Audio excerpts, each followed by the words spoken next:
The maid's daughter sat on the billionaire's coma bed and did something no one expected. William Montgomery had been hospitalized for 3 months in the most expensive room at Mercy General Hospital in New York City, and the doctors had already lost hope. The 68-year-old billionaire had remained in a deep coma since the accident, showing no signs of improvement, while his family braced for the worst. That's when Gloria Johnson, the family's maid of over 20 years, arrived at the hospital accompanied by her 10-year-old daughter Emily. The girl with curly hair and curious eyes approached the bed, where the man lay motionless, connected to various machines, and did something that left everyone speechless. "Mr. William, I came like you asked," whispered Emily, carefully sitting on the edge of the hospital bed. Catherine Montgomery, the businessman's wife, almost screamed in indignation. "Gloria, get that girl away from there immediately. What is this nonsense?" But before Gloria could react, Emily began to hum a soft and melancholic melody. Suddenly, the heart monitors that had been emitting only monotonous beeps for months began to show changes. William's heart rate accelerated slightly, and his brain waves, for the first time in 3 months, showed activity. Dr. Richard Williams, the neurologist in charge of the case, rushed to check the machines. "This is impossible," he murmured, adjusting his glasses as he watched the monitors. "We haven't seen any neurological response in 3 months," Emily continued singing, her little child's voice echoing through the room with a melody that seemed familiar, but which no one could identify. The song was simple, but filled with a tenderness that touched the hearts of everyone present. "Young lady, where did you learn that song?" asked Dr. Richard, genuinely intrigued. "Mr. William taught me," Emily replied naturally, still holding the man's inert hand. "He said it was special, that only the 2 of us knew it." Catherine looked at Gloria with an expression of total confusion. "What is this child talking about? William never taught anyone music. He doesn't even play the piano." Gloria Johnson lowered her eyes, clearly uncomfortable. Her nervous fingers played with the strap of the worn-out purse she carried. "Mrs. Catherine, maybe we should go." "No, Mommy," protested Emily. "Mr. William promised that when he woke up, he would teach me to play the real piano, not just the broken keyboard at the community center." The silence that followed was broken only by the sound of the medical equipment. Michael Montgomery, the couple's eldest son and direct heir to the family business, had arrived at the hospital at the exact moment of the conversation. "What kind of nonsense is this?" he said, entering the room with firm steps. "Gloria, shouldn't you be working at the house?" "I brought Emily because—" Gloria began to explain but was interrupted. "Because what? So your daughter could disturb our father at a time like this?" Dr. Richard raised his hand, asking for silence. "Actually, Mr. Michael, for the first time in 3 months we've had a significant neurological response. Coincidentally, it happened when the girl started singing. Dear listener, if you're enjoying the story, please take a moment to like and especially subscribe to the channel. It really helps us who are just starting out. Now continuing." Michael crossed his arms, skeptical. "Doctor, that's ridiculous. There can't be any connection between a domestic worker, her daughter, and my father. I suggest we stop this charade." But Catherine was watching the monitors intently. As a wife of 40 years, she knew every detail of her husband's life. Or at least she thought she did. "Richard, keep monitoring," she requested. "Emily, sweetie, could you sing a little more?" The girl nodded and began the melody again, this time more softly, as if whispering a secret. Once again, the monitors registered increased brain activity. "Emily, where did you meet my husband?" asked Catherine, sitting in the armchair next to the bed. "At the Hope Gardens Community Center, ma'am. Every Saturday afternoon he went there to teach music to the children.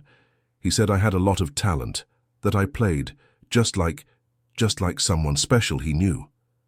Gloria Johnson visibly paled. "Emily, no."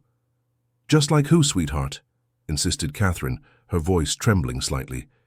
"He said I played just like his little daughter who isn't here anymore, that she was going to be a great pianist too." The silence in the room was deafening. Catherine brought her hand to her chest, as if she had been punched. The loss of their daughter Sarah, still a baby, had been the greatest trauma of the couple's life, a subject they had never brought up again in 40 years of marriage. "That's a lie," said Michael, but his voice came out less firm than he intended. "My father never talks about Sarah, never." Dr. Richard Williams observed everything with medical, but also human interest. "Emily, can you tell me more about these music lessons?" The girl looked at her mother, who made an almost imperceptible gesture with her head. Mr. William would arrive every Saturday at 3 in the afternoon at the old building where the community center was. He brought a portable keyboard and sat with us right on the floor. He taught us beautiful songs and always said that music was medicine for the soul. "How long has this been going on?" asked Catherine. "Since I was little, right, Mum?" "I think about 5 years. Michael pulled his mother to a corner of the room. "Mom, this doesn't make sense. This doesn't make... Dad never showed any interest in music. And what's this story about a community center? He hates leaving the house on weekends." Catherine was visibly shaken. "Michael, I need to understand this. If there's any possibility, however small, that this girl can help your father..." She looked at the monitors that still showed increased activity. "Look at the machines. Something is happening." Nurse Margaret, a 62-year-old woman who had worked on that floor for more than a decade, approached the group. "Sorry to interrupt, but I recognize that melody." Everyone turned to her. "It was a song that Mr. William would sometimes hum when he was alone in his room. I thought it was some song from when he was young." Gloria Johnson could no longer hold back her tears. "Mrs. Montgomery, I need to tell you something." Before she could continue, Emily began to sing again, and this time something extraordinary happened. A single tear streamed down William Montgomery's face, even with his eyes closed. Dr. Richard immediately called other doctors. Within minutes, the room was full of professionals checking the patient's vital signs. "It's remarkable," commented Dr. Williams. "All brain functions are reacting. We haven't seen anything like this in 3 months." Catherine approached the bed and, for the first time in weeks, held her husband's hand. "William, if you can hear me, I need you to come back. I need to understand what's happening." Michael watched everything with a mixture of hope and suspicion. As the heir to the family businesses, he had grown accustomed to the idea of taking permanent control of the companies. His father's possible recovery brought a mix of joy and anxiety. "Dr. Williams, what's the prognosis?" he asked. "It's premature to say anything, but these are the best neurological responses we've had since the accident. If this connection is really helping, perhaps we should consider continuing." Gloria Johnson finally found the courage to speak. "Mrs. Montgomery, before anything else, you need to know that I worked for you before." "What do you mean before? You've worked for us for 20 years. "Yes, but I worked for you when Sarah was born. I was her nanny." The world seemed to stop. Catherine released her husband's hand and slowly turned to face Gloria. "You're the Gloria who took care of our daughter?" "Yes, ma'am. I was very young, only 17. I took care of Sarah during her first few months of life." Michael approached, now fully engaged in the conversation. "Why did you never say anything?" "Because after that sadness happened with little Sarah, you sent me away. Mr. Williams said it was better that way, that it was too painful for you to see me every day. I understood and left." Catherine sat down heavily in the armchair. "And why did you come back?" "Because 20 years later, when I was desperate looking for work, you hired me again. But you didn't recognize me. I was older, had been through a lot, and I never had the courage to speak up." "But Dad recognized you?" asked Michael. Gloria hesitated before answering. "At first, no. But about 5 years ago, when I brought Emily to work because I had no one to leave her with, he saw me with her and something changed in his eyes. The next day he asked me if I was the Gloria who had taken care of Sarah." Emily, who had stayed quiet during the whole conversation, moved closer to the bed again. "Mr. William always said I reminded him of someone very special, that I had the same way with music." Tears were now streaming down Catherine's face. "Sarah loved music," she whispered. "Even as a tiny baby, she would stop crying when I sang. The pediatrician said it was rare for such a young child to react so much to music." Dr. Richard, who had been observing the whole conversation, approached Gloria. "Ma'am, what exactly happened between Mr. William and your daughter?" "When Emily was about 5 years old, Mr. William found out she lived in Hope Gardens, a very poor neighborhood. He started asking about her, about how she was doing in school, if she needed anything. "And that's when the music lessons started?" asked Catherine. "Yes, one day he said he was going to the neighborhood on the weekend to see how the children lived. When he came back, he said he had found a way to help. He started bringing the keyboard and giving lessons to Emily and other children.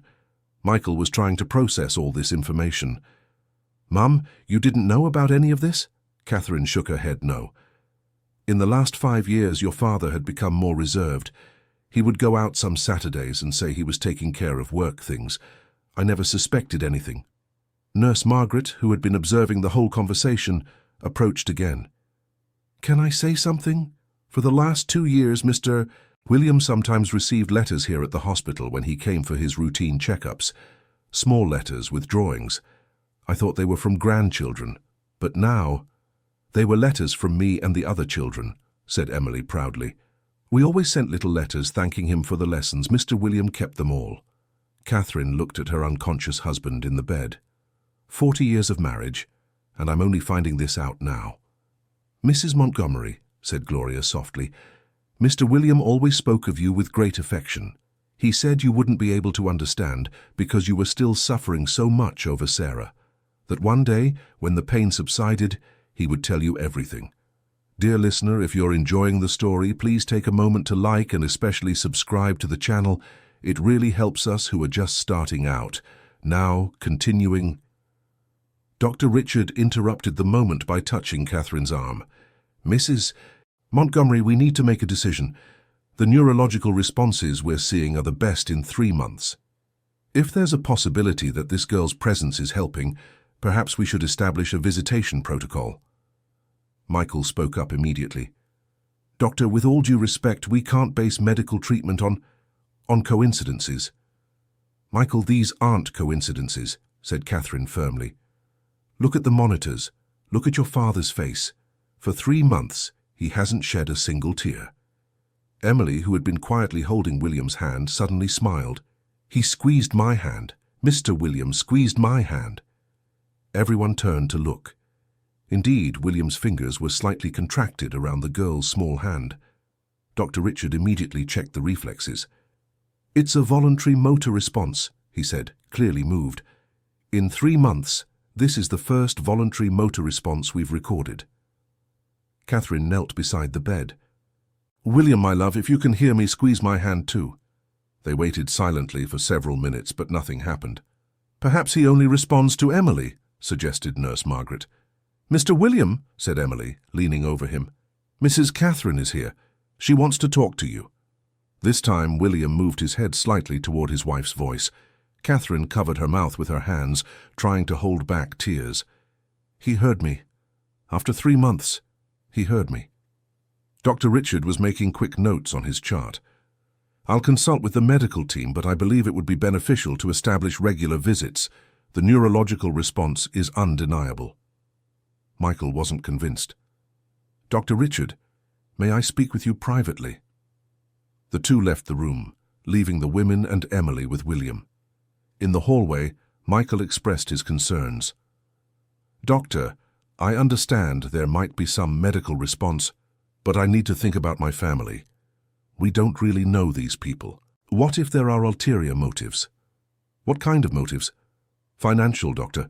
My father is a very wealthy man.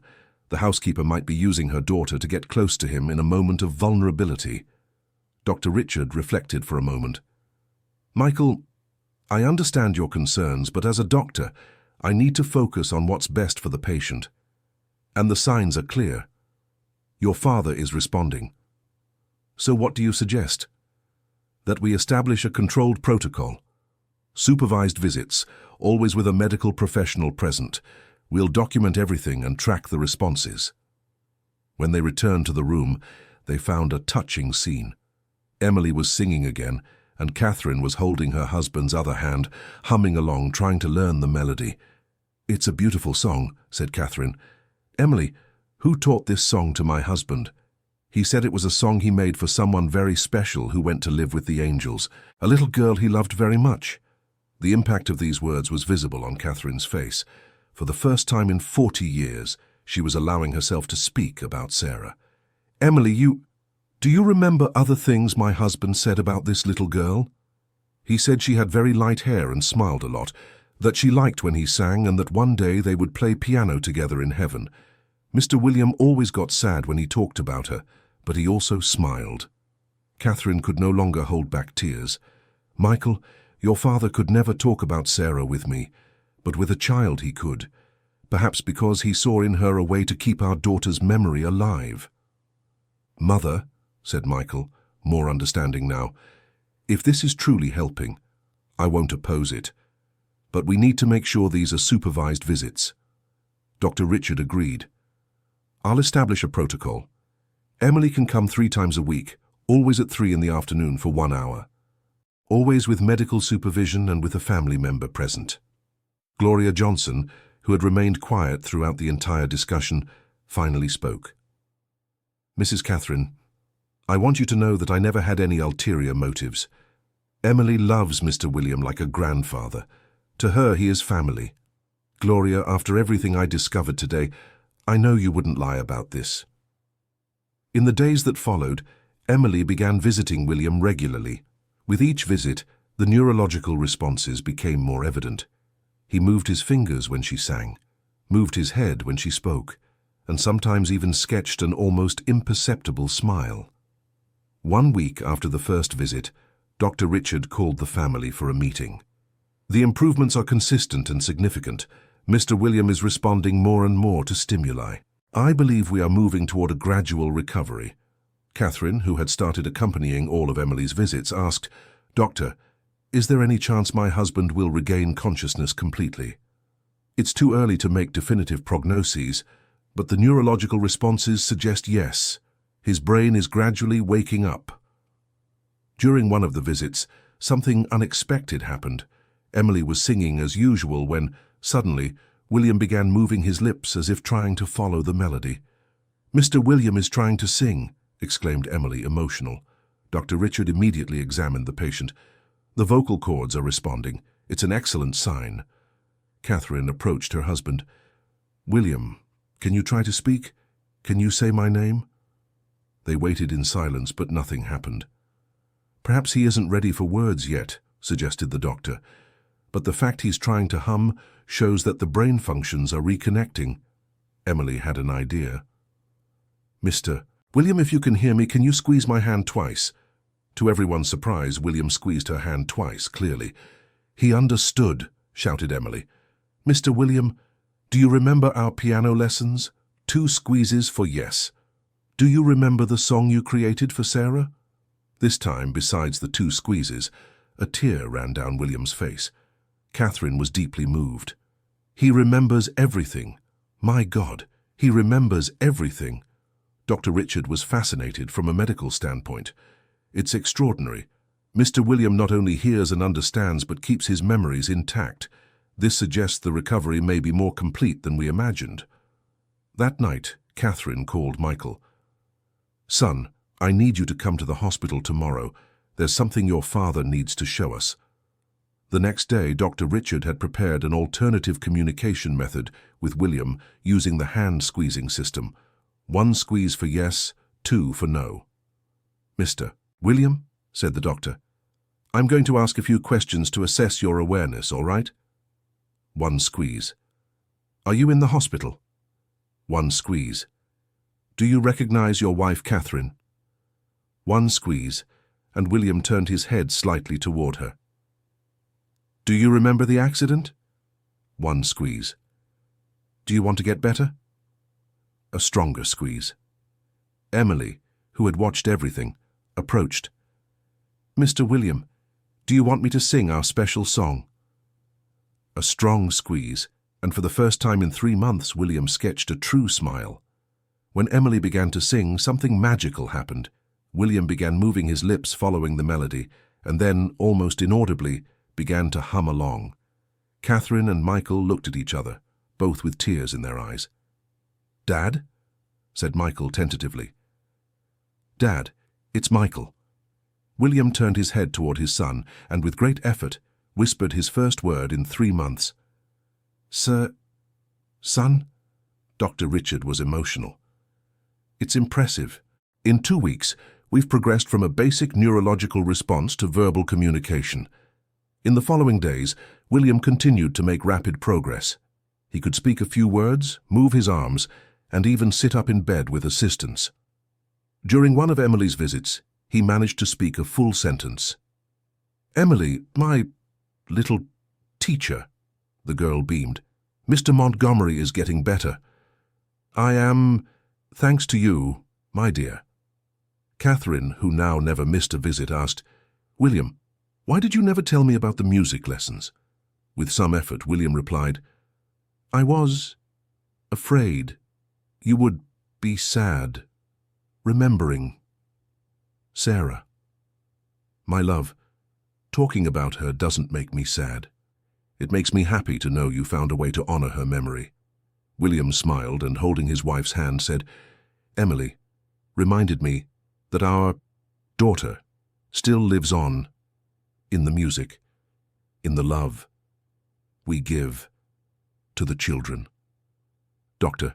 Williams, who had been listening to the whole conversation, commented, "Mr. Montgomery, in medical terms, your recovery is almost a miracle.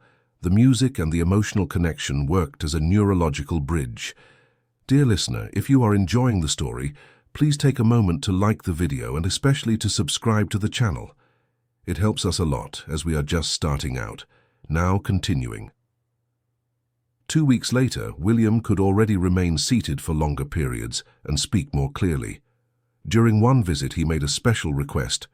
"Dr. Williams, may I see the other doctors who took care of me?" The doctor called the entire team that had worked on the case. When everyone was gathered, William, his voice still weak but emotional, said, "I want to thank you all for your dedication, and to say that medicine is not just technique, it is also love, faith, hope." Nurse Margaret wiped away tears. "Mr. Montgomery, it was a privilege to care for you, and I learned that sometimes healing comes from where we least expect it." That afternoon, William made another request. "Emily, can you bring the other children from the community center?" "Are you sure, dear?" asked Catherine. "I am. I want them to meet the family. That saved my life." The next day, Gloria Johnson arrived at the hospital, accompanied not only by Emily, but by 5 other children from the community center. They were boys and girls between 7 and 12 years old, all shy and impressed by the luxurious hospital. "Children," said William in a firmer voice, "I want you to meet my family." He introduced Catherine and Michael to each of the children, talking about their piano lessons and each one's talent. "Mr. Montgomery," said Tyler, an 8-year-old boy, "we really missed you. The community center has been so sad without music." William held the boy's hand. "Tyler, soon we will have a real piano for you all." Catherine looked at her husband in surprise. "William, what do you mean?" "I want to turn the center into a real music school, with instruments, teachers, scholarships." Michael, who had been observing the whole interaction, approached his father. "Dad, if this is important to you, I will help make it happen." "Son, thank you. This will honor Sarah's memory and help many children." Dr. Williams, impressed by William's energy, asked, "Mr. Montgomery, how do you feel talking about all these projects?" "Doctor, I feel that I finally understand the purpose of my awakening. It wasn't just to live longer. It was to live better." That week, the local newspapers discovered the story of the miraculous recovery of businessman William Montgomery. Reporters tried to get into the hospital, but the family maintained total privacy. One day, a journalist managed to speak briefly with Nurse Margaret. "Is it true that Mr. Montgomery woke from his coma because of a song?" "It's true that love, music, and faith work miracles," she replied diplomatically. When William learned of the attention, he made a request. "I don't want publicity about our family, but I do want people to know about the community center and the children." Catherine had an idea. "William, What if we create a foundation? An organization that supports community centers focused on music for underprivileged children. William's eyes lit up. Catherine, that's a wonderful idea. Michael joined the conversation. Dad, may I suggest we call it the Sarah Foundation, in honor of my sister? For the first time in 40 years, William and Catherine were able to talk about Sarah without pain, only with love and longing. That would be perfect, said William. 1 month after Emily's first visit, William was already able to walk with assistance and speak normally, though he still tired easily. Doctor. Richard was impressed with the speed of the recovery. Mr. Montgomery, from a medical standpoint, your recovery is extraordinary. In 1 month, you've gone from a deep coma to nearly normal functionality. Doctor, do you believe in miracles? After what I've seen here, I believe medicine still has much to learn about the power of human connections. That day, William made a special request of Emily. Emily, can you teach me that variation of our song that you created? The girl was confused. Variation? I only know the song you taught me. No, you sang a part, differently, a part. I never taught you. Emily thought for a moment and then sang. Indeed, there was a part of the melody she had sung instinctively without having learned it. William was moved.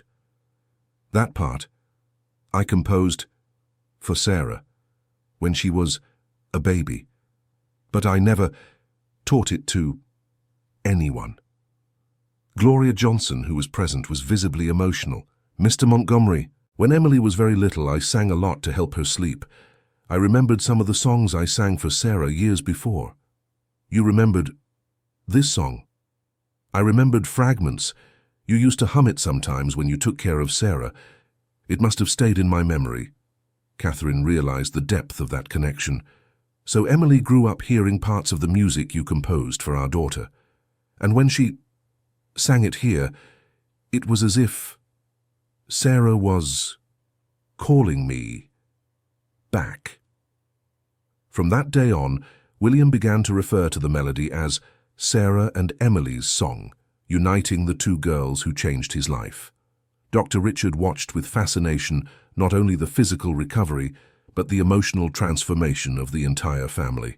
Mr. Montgomery, may I ask how you feel about the accident now? Doctor, the accident was terrible, but it made me discover things about my family, about love, that I never would have discovered otherwise. Do you see any purpose in what happened? I see the purpose of learning that love doesn't need to be guarded with fear. Love multiplies when it is shared.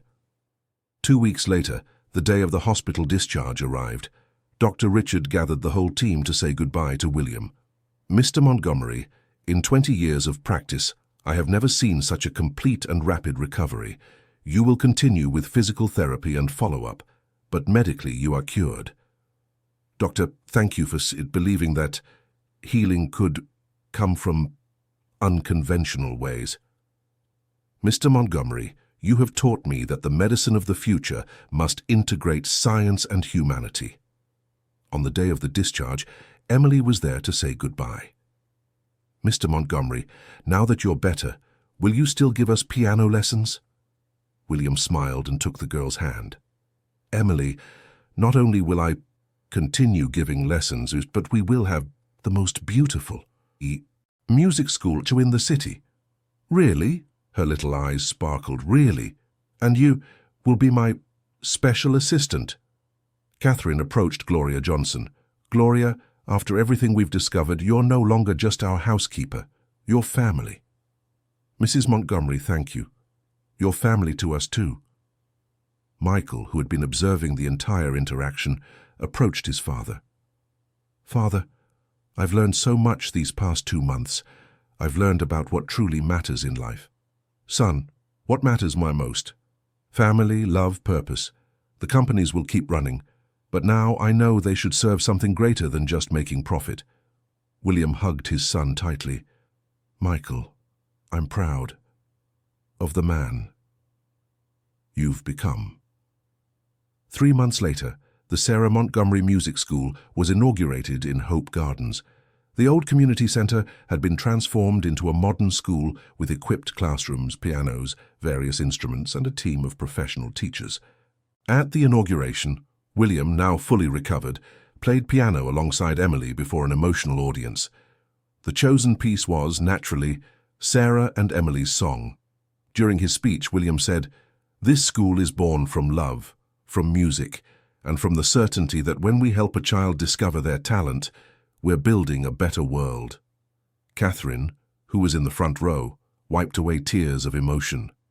She had discovered a side of her husband she never knew, and more importantly, had learned to honor their daughter's memory in a positive way. Michael, who was coordinating the school's administrative aspects, approached his father after the performance. "Father, we have partnership requests from other cities. It seems many people want to replicate this model." "Son, then let's create a network of schools. The Sarah Foundation can grow and help thousands of children." Dr. Williams, who had been invited to the inauguration, was talking with other doctors about the case. "It's remarkable how emotional factors can influence neurological recovery. This case will change how I treat patients." Nurse Margaret, who was also present, commented, "Doctor, I've worked 40 years in hospitals and learned that sometimes medicine isn't in the medication, it's in the love." At the end of the inauguration celebration, Emily approached William. "Mr. Montgomery, can I tell you something?" "Of course, my dear." "Do you remember when you were sleeping in the hospital and I sang for the first time?" "Yes, I remember. I felt like someone was there singing with me, a gentle presence like an older sister I never had." William was deeply moved. "Emily, perhaps Sarah, was indeed singing with us." "I think so too, and I think she was happy that we became friends." Catherine, who had overheard the conversation, joined them. "Emily, darling, thank you for giving me back my husband, and thank you for teaching me that talking about Sarah with love doesn't hurt. It heals." "Mrs. Montgomery, Mr. Montgomery always said that when people truly love each other, they're never apart forever." That evening at home, William and Catherine talked about everything that had happened. "William, do you believe Sarah somehow sent us Emily?" "Catherine, I believe love knows no bounds of time or space, and that our daughter found a way to teach us that love multiplies when given without fear. 40 years holding on to pain when we could have turned that pain into love for other children. Catherine, don't blame yourself. Everyone has their own time to heal. What matters is that we made it this far." 6 months later, the Sarah Montgomery Music School was already serving more than 200 children. Emily, now 11 years old, was the school's star, helping William teach the younger children. One day during a lesson, William said to Emily, "Emily, do you know that you saved my life?" "Mr. William, you're the one who saved my life. Before I met you, I didn't know I was capable of making beautiful music. Emily, you always were capable. You just needed someone to believe in you. And you always believed. Always. From the very first day you sang that song, I felt that you had something special." At that moment, Gloria Johnson arrived to pick up her daughter. "Emily, it's time for us to go." "Mom, just 5 more minutes?" William smiled. "Gloria, how about Emily joins us for dinner tonight? Catherine is making lasagna." "Mr. William, we don't want to be a bother." "Gloria, you never bother. Your family." During dinner, Michael came home from work and found the extended family gathered. "Dad, the partnerships to open new schools are moving forward. We already have interest from 5 cities.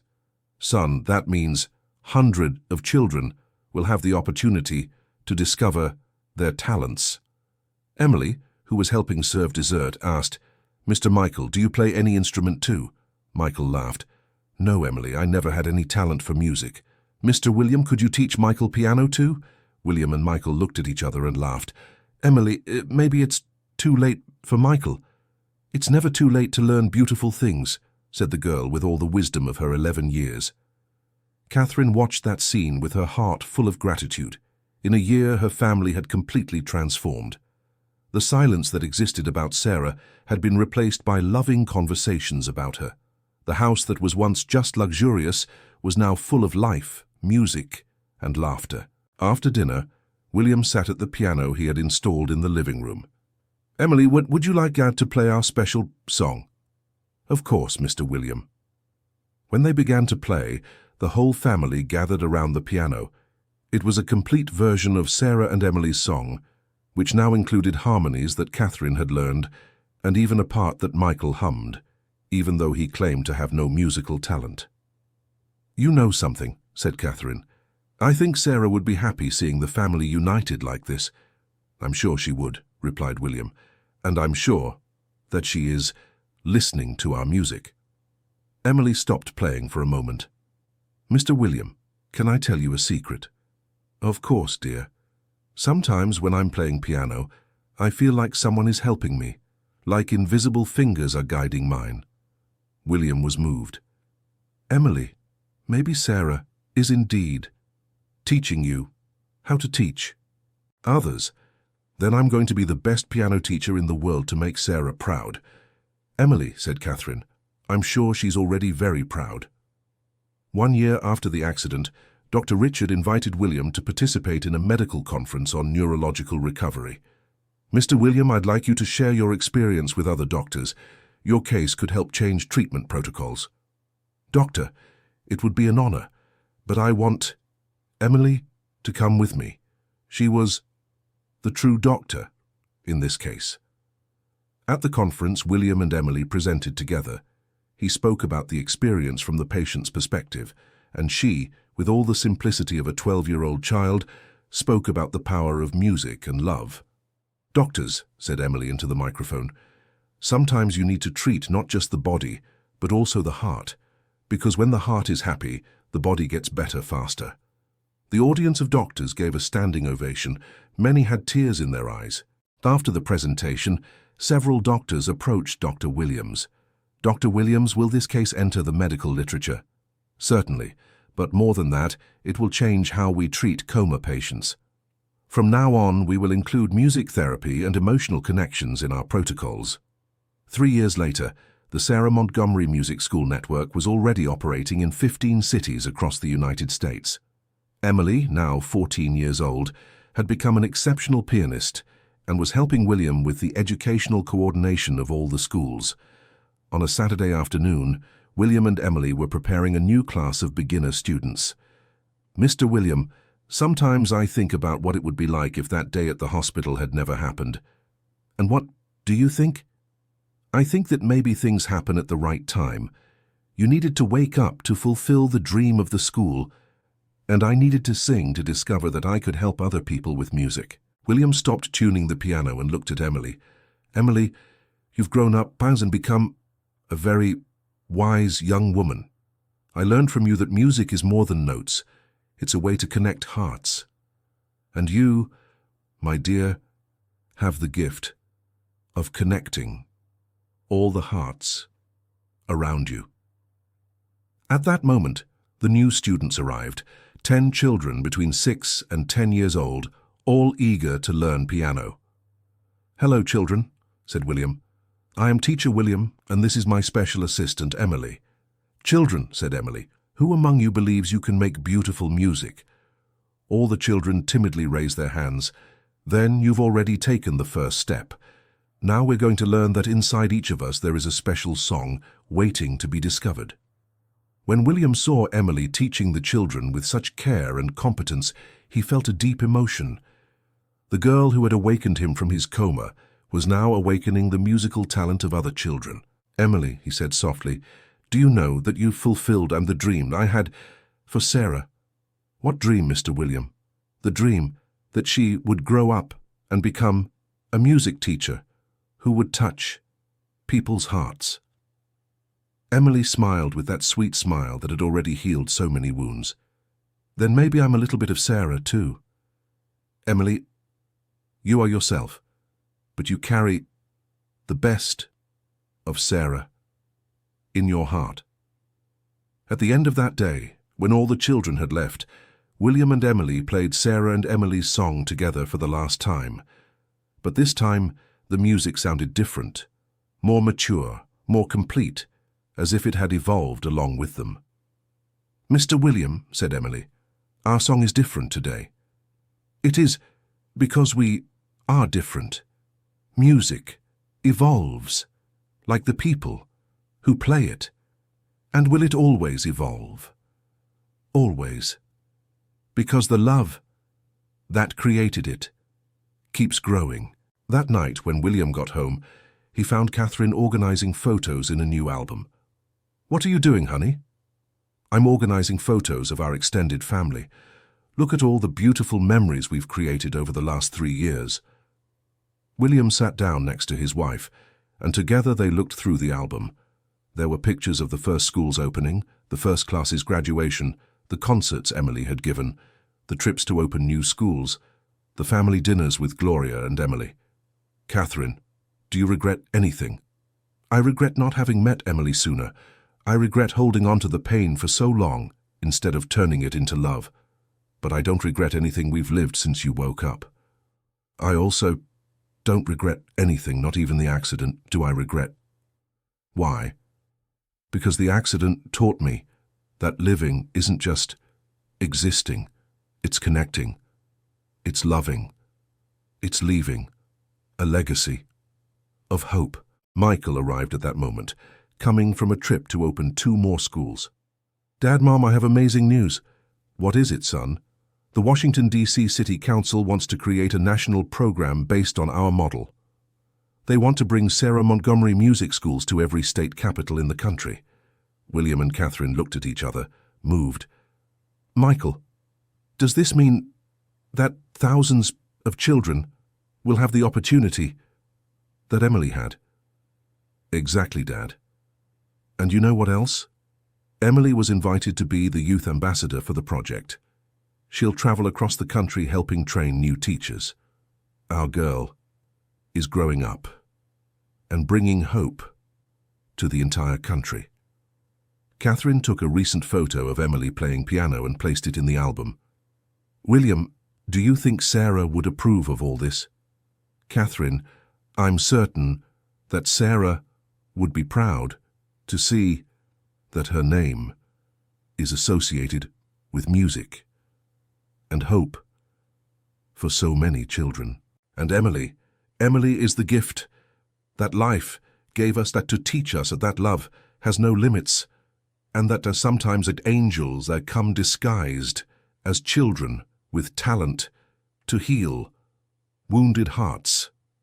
5 years after the accident, the Sarah Foundation had become one of the country's leading music education organizations. Emily, now 16, had been accepted to the most prestigious music conservatory in the United States, but decided to defer enrollment to continue working on the National Expansion Project. In a television interview, the journalist asked William, "Mr. Montgomery, do you consider Emily your adoptive daughter?" "No. Emily is much more than an adoptive daughter. She is my teacher, my inspiration, my bridge to the divine." "And how does the family view this relationship?" "Emily taught us that family isn't just who you're born with. It's who chooses to love and care for one another." In the same interview, Emily was asked about her future plans. "Emily, do you plan to pursue a career as a pianist?" "I want to be a pianist, but I also want to keep teaching. Mr. William taught me that the most beautiful music is the kind that transforms lives, and I want to spend my life transforming lives through music." "Do you consider yourself responsible for Mr. William's recovery?" "No. I think we saved each other. He taught me that I could make beautiful music, and I sang to wake up his heart. It was an exchange of love." After the interview, William and Emily walked through downtown New York City until they reached the location where the first makeshift community center had operated. "Emily, Do you remember the first time we met here? Yes, I remember. You arrived with that small keyboard and said you were going to teach music to anyone who wanted to learn. And you were the only one who stayed when the others left. Because I felt that you were sad and that music could cheer us both up.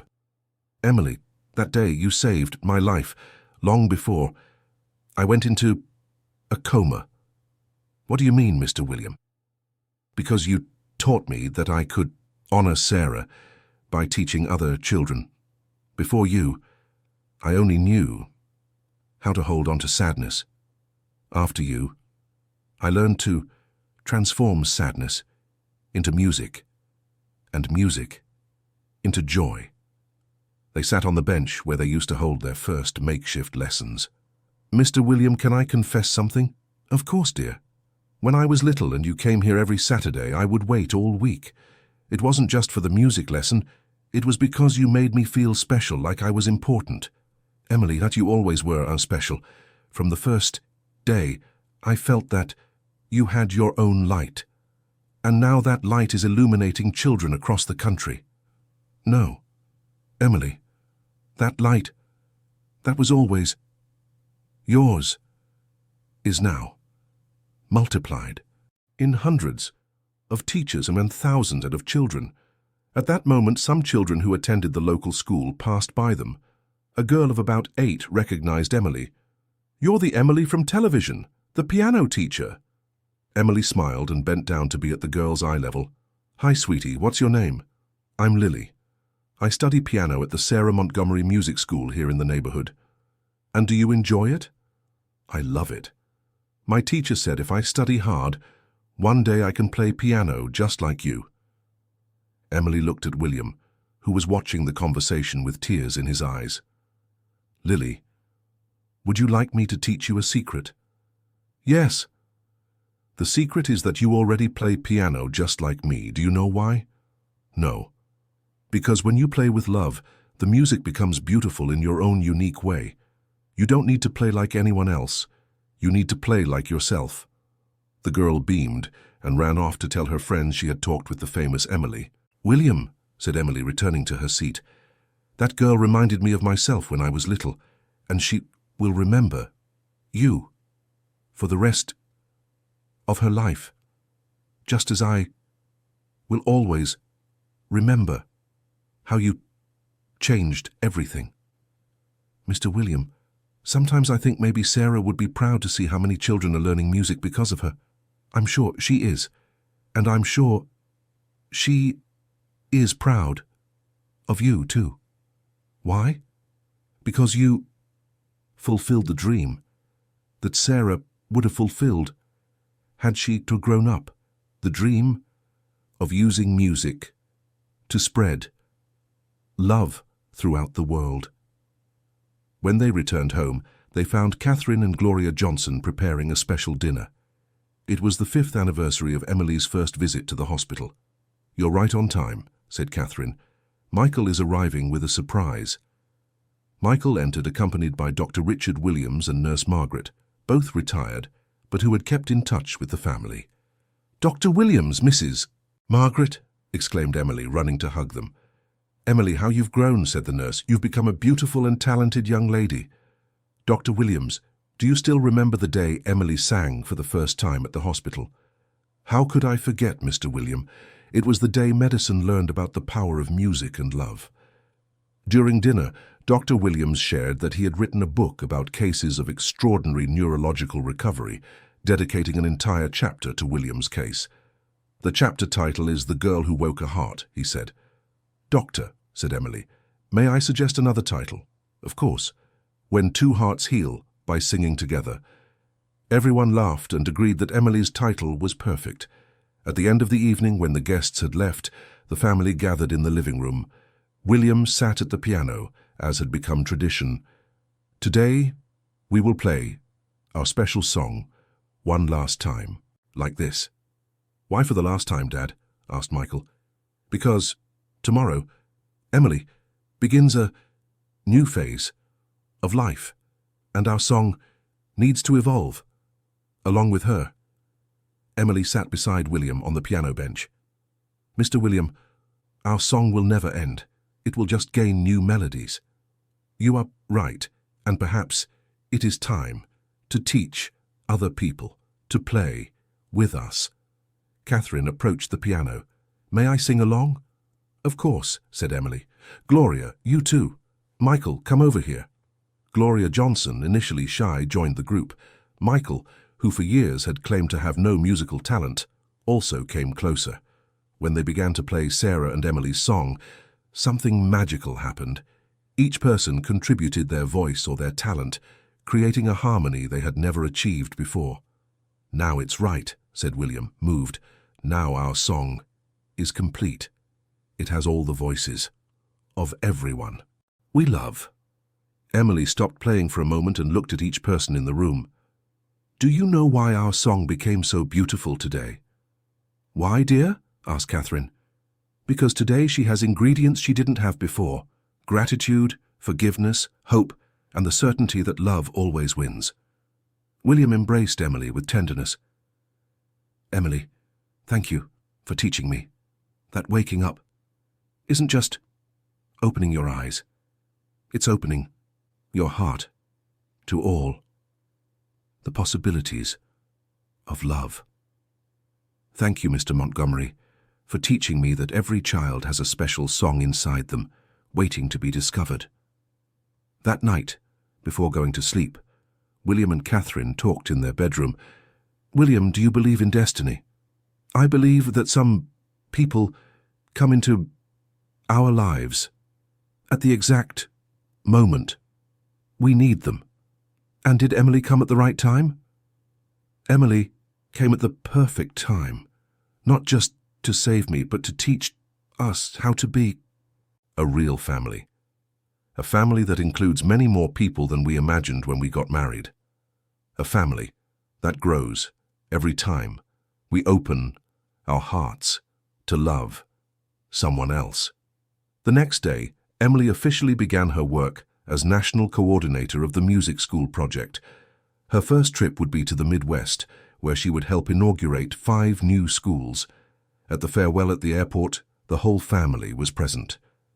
"Emily," said William, "always remember that wherever you go, you carry our song in your heart.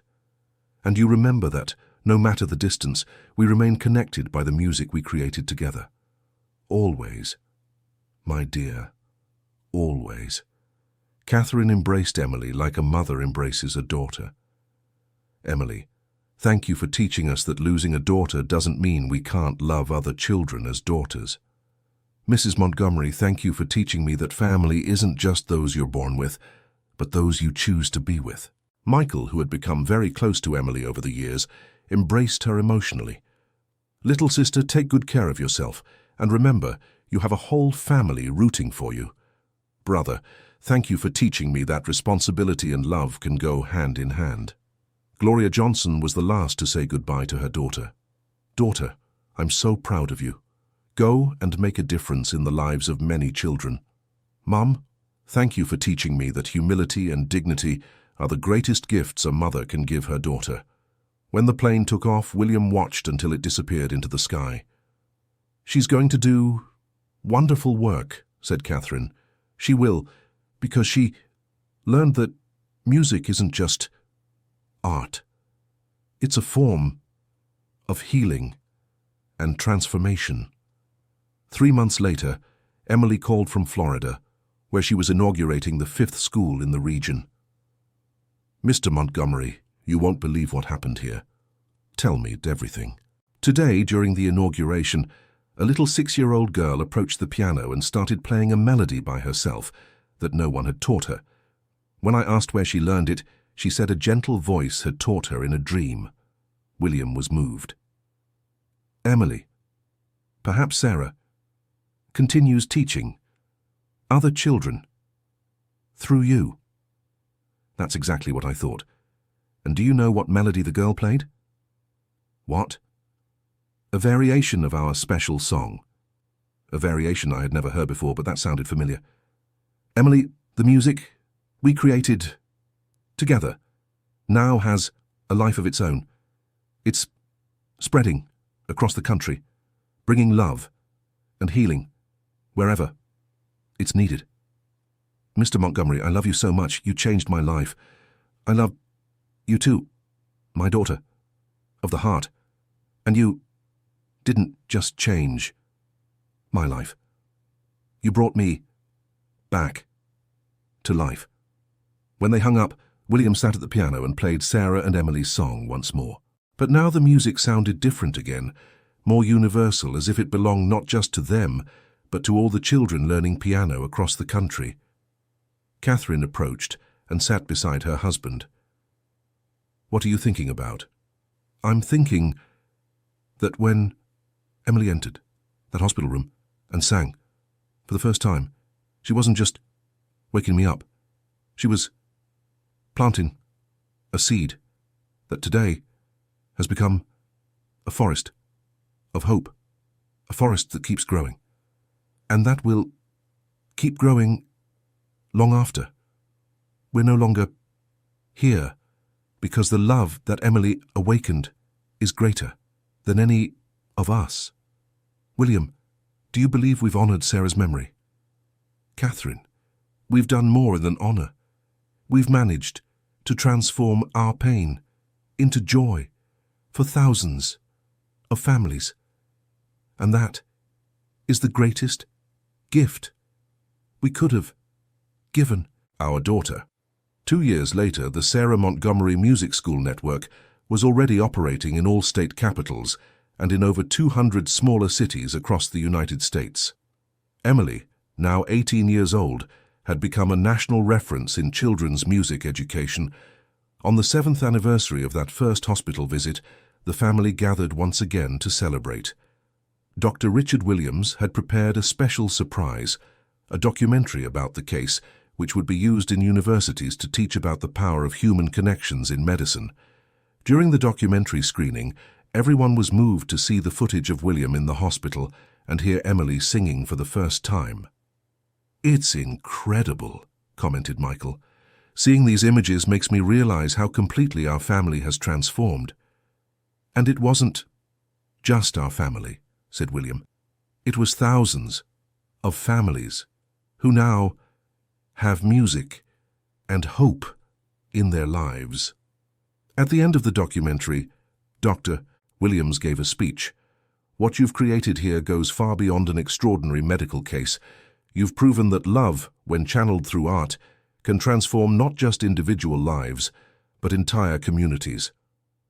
Emily, who had watched the documentary with tears in her eyes, stood up to speak. "Dr. Williams, thank you for documenting our story. But I want to tell everyone here that this isn't just the story of how I woke a man from a coma. This is the story of how we all woke up to life's true purpose, to love and to serve." Nurse Margaret, now 69 years old, was deeply moved. "Emily, in 50 years of nursing, you've taught me that sometimes the best doctors don't wear white coats. They use music, love, and a pure heart." That evening, as had become tradition, the family gathered around the piano. But this time, Dr. Williams and Nurse Margaret joined them, singing along with the family. "This might be the most special performance of our song," said William. "Why, Dad?" asked Michael.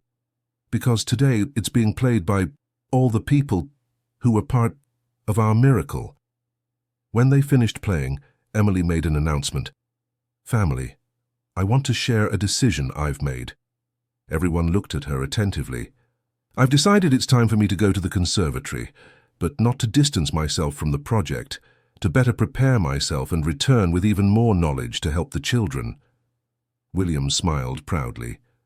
"Emily, that is the wisest decision you could have made. And will you support me?" "Always," said Catherine. "Wherever you go, you'll have our support and our love.